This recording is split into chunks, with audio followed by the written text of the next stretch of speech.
Hi everybody, I'm the Trash Goblin. Welcome to my video on how to be a good fursuiter. Before we go into this, I'd like to congratulate Rika on reaching 100,000 subscribers. That's more than any other furry on YouTube. Now that that's out of the way, back to the topic at hand. I'm going to be splitting this video into 3 equal sections: safety, character building, and performance.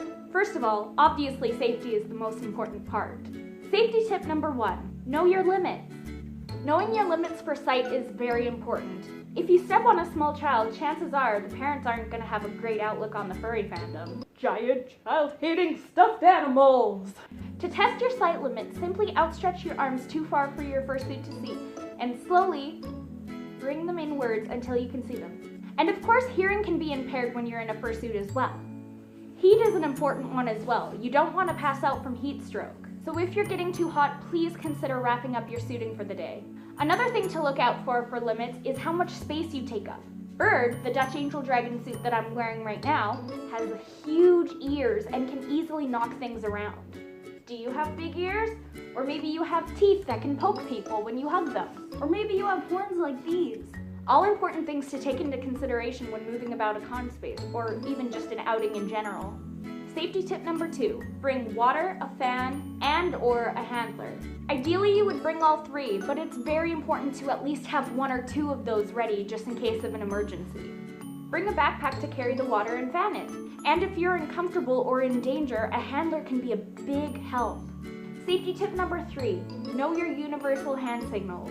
Things like, I need water, I'm too hot, or get me out right now, can literally save your life. And if you're not too concerned about your life when you're having so much fun at a con, keep in mind that if you pass out, they'll cut off your suit. Safety tip number 4, talk if you are in distress.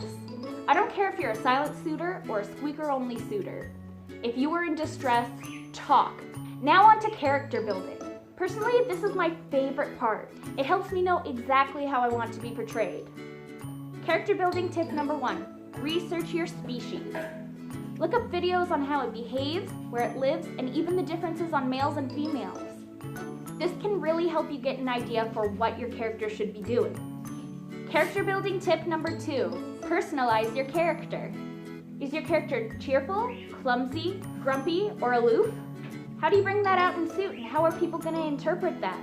Character building tip number 4, define a purpose for your character. Is your primary goal to make someone laugh?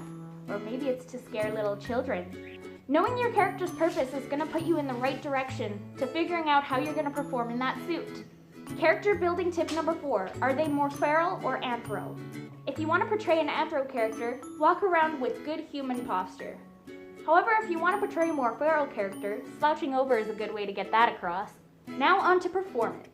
Performance tip number 1, act out your gathered data. I know this might be a little bit embarrassing, but actually behaving the way you would in that suit will really help get you into character. Try practicing in a mirror. What does your suit look like from different angles?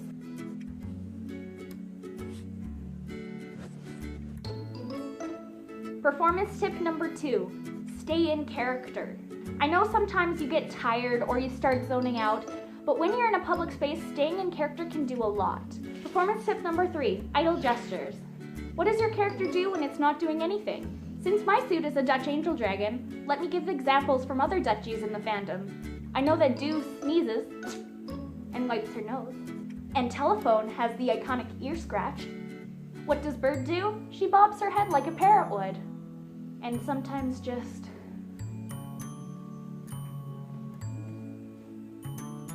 Oops, I lost my bandana.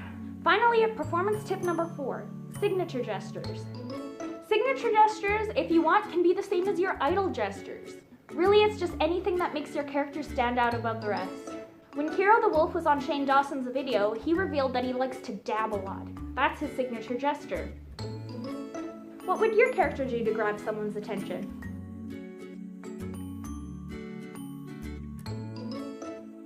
Hey, Julia. Julia, come here. Who's my good girl? Who's my good girl? Okay, go play.